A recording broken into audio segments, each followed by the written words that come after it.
Corona মহামারীর ধাক্কা সামলে বিশ্ব যখন মাত্র স্বাভাবিক গতিতে ফিরছে, তখনই আন্তর্জাতিক স্বাস্থ্য মহলে নতুন করে কড়া নাড়ছে আরেকটি নাম, হান্টা ভাইরাস।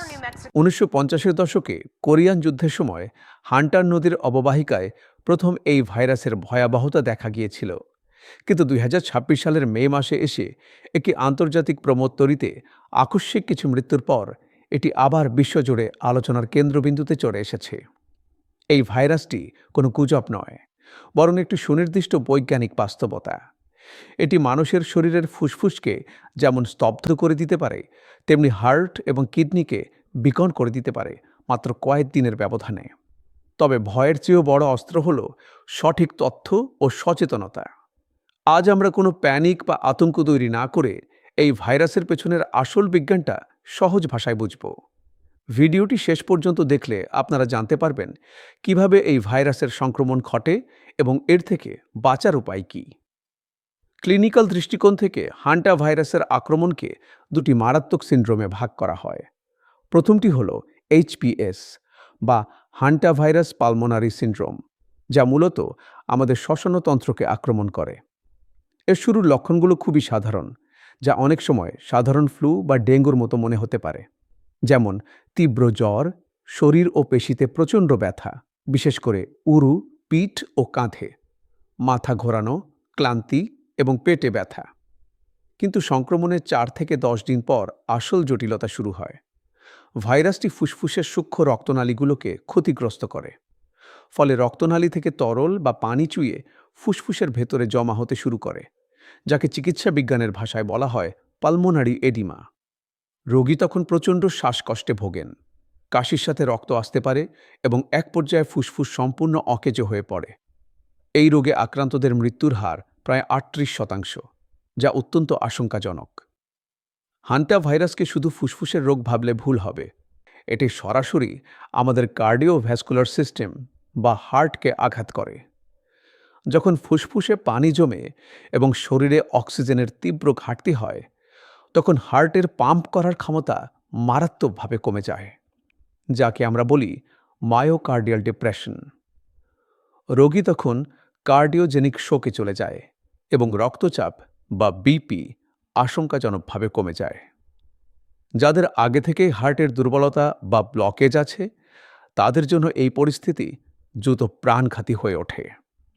এর পাশাপাশি দ্বিতীয় যে সিন্ড্রোমটি দেখা যায় তা হল HFRS বা hemorrhagic fever with renal syndrome. এটি মূলত এশিয়া ও ইউরোপে বেশি দেখা যায়। এতে তীব্র জ্বরের পাশাপাশি চোখ মুখ লাল হয়ে যায় এবং এটি সরাসরি আক্রমণ করে আমাদের কিডনিকে। কিডনির সম্পূর্ণ অকেজো বা অ্যাকোয়াইড কিডনি ইনজুরি হয়ে প্রস্রাব বন্ধ হয়ে যেতে পারে। এখন আসা যাক চিকিৎসার বিষয়। বাস্তব সত্য হল, হান্টা ভাইরাসের জন্য এখনও পর্যন্ত নির্দিষ্ট কোনো অ্যান্টিভাইরাল ওষুধ নেই এবং এর কোনো অনুমোদিত প্রতিষেধক বা ভ্যাকসিনও আমাদের হাতে নেই। তাহলে রোগীকে বাঁচানোর উপায় কি? উপায় হল দ্রুত রোগ নির্ণয় এবং হাসপাতালের ICUতে রেখে রোগীকে সাপোর্টিভ কেয়ার দেওয়া, রোগীকে কৃত্রিম উপায়ে অক্সিজেন দেওয়া, প্রয়োজনে ভেন্টিলেটর ব্যবহার করা এবং কিডনি বিকল হলে ডায়ালাইসিসের ব্যবস্থা করা। যেহেতু সুনির্দিষ্ট চিকিৎসা নেই, তাই প্রতিরোধই এখানে একমাত্র ঢাল। এর জন্য কিছু জরুরি নিয়ম মেনে চলতে হবে। 1.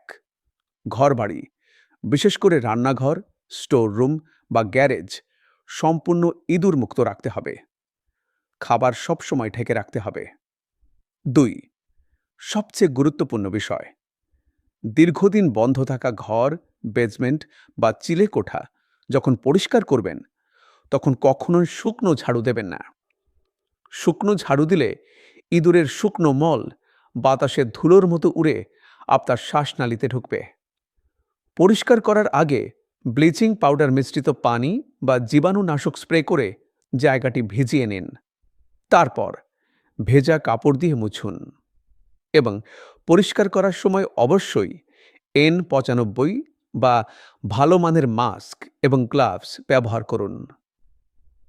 ভিডিওর শেষে এসে বিশ্ব স্বাস্থ্য সংস্থার মূল্যায়নের ওপর ভিত্তি করে আশ্বস্ত করতে চাই, হান্টা ভাইরাস একটি মারাত্মক রোগ হলেও এটি কোভিডের মতো মহামারী আকারে সহজে ছড়াবে না।